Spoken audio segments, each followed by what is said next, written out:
رمضان مبارک کا مہینہ اللہ رب العزت کی رحمتوں کا خزینہ ہے۔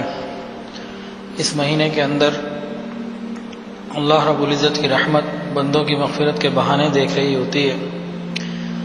اللہ کے فضل سے ہم روزے رکھ رہے ہیں، لیکن روزہ کامل وہ ہوتا ہے جو آنکھ کا بھی ہو، زبان کا بھی ہو، کان کا بھی ہو، کھانے پینے کا تو ہوتا ہی ہے، لیکن باقی تمام اعضاء کا بھی روزہ ہو۔ ایک حدیث کے اندر آتا ہے کہ جنتیں 4 لوگوں کے مشتاق ہے، ایک صائم رمضان کا روزے رکھنے والا، وقاری قرآن، قرآن کی تلاوت کرنے والا، وحافظ اللسان، زبان کے حفاظت کرنے والا، ومطعم الجیران، پڑوسیوں کو کھانا کھلانے والا۔ تو آج ہمارا جو موضوع ہے وہ حافظ اللسان ہے، زبان کی حفاظت۔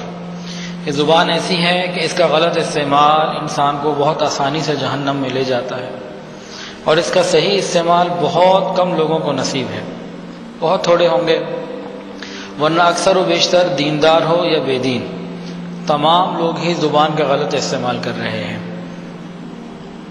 جو بے دین ہیں، بے حیا ہیں، وہ بے حیائی میں استعمال کر رہے ہیں، اور جو دیندار ہیں وہ غیبت میں، چغلی میں اور ادھر ادھر کی غیر ضروری باتوں میں اس کو استعمال کر رہے ہیں۔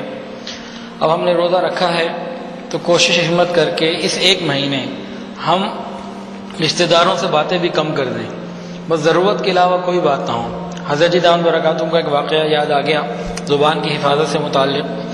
جب حضرت داؤد برکاتہم یونیورسٹی میں ہوتے تھے اور ہاسٹل میں رہتے تھے، تو 3 یا 4 لوگ کمرے میں 7 روم میٹ ہوا کرتے تھے۔ حضرت فرماتے ہیں کہ کئی دن تک کسی سے کوئی بات چیت نہیں ہوتی تھی، ایک کمرے میں رہتے ہیں، ایک سبجیکٹ پڑھنے والے ہیں، ایک یونیورسٹی کے اسٹوڈنٹ ہیں، کئی دن تک کہیں کوئی بات چیت نہیں ہوتی تھی۔ بھئی یہ کیسے ہو گیا؟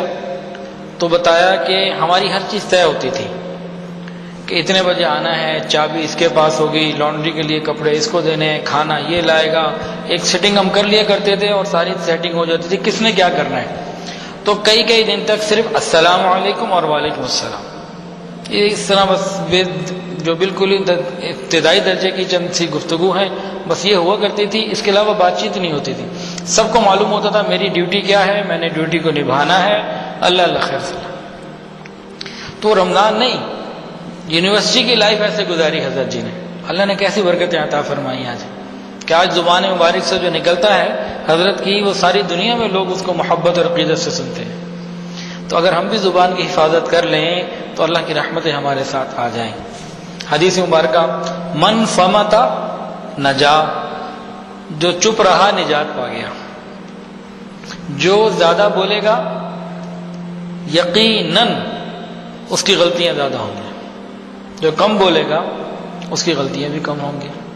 اسی طرح بتایا گیا کہ ایسی بات نہ بولو کہ بعد میں تمہیں اس پہ شرمندگی ہو، معافیاں مانگنی پڑیں۔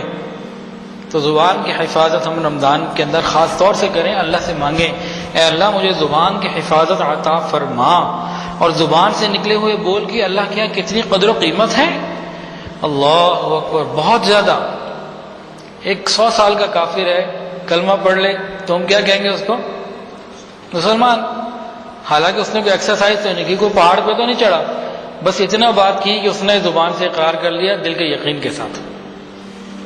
اچھا 2 نامحرم ہیں، ایک دوسرے کو دیکھنا بھی منع، بات کرنا بھی منع، چھونا تو بہت ہی منع، لیکن اگر یہ دونوں زبان سے گواہوں کے سامنے یہ کہہ دیں میں نے قبول کیا تو نکاح ہو جاتا ہے، ہر چیز جائز ہو گئی۔ تو کیا کرنا پڑا؟ صرف زبان کا بول، اور تو کچھ بھی نہیں تھا، کوئی پہاڑ تو نہیں چڑھے۔ اور یہی دونوں اتنے جو میاں بیوی قریب ہو گئے، اگر خاوند کے ایک لفظ جو ہے 3 دفعہ بول دے تو دوبارہ نامحرم ہو جاتے ہیں۔ تو یہاں کیا کرنا پڑا؟ یہ بھی زبان کا بول۔ تو اللہ کے یہاں اتنی اہمیت ہے مسلمان کے زبان کے بول کی۔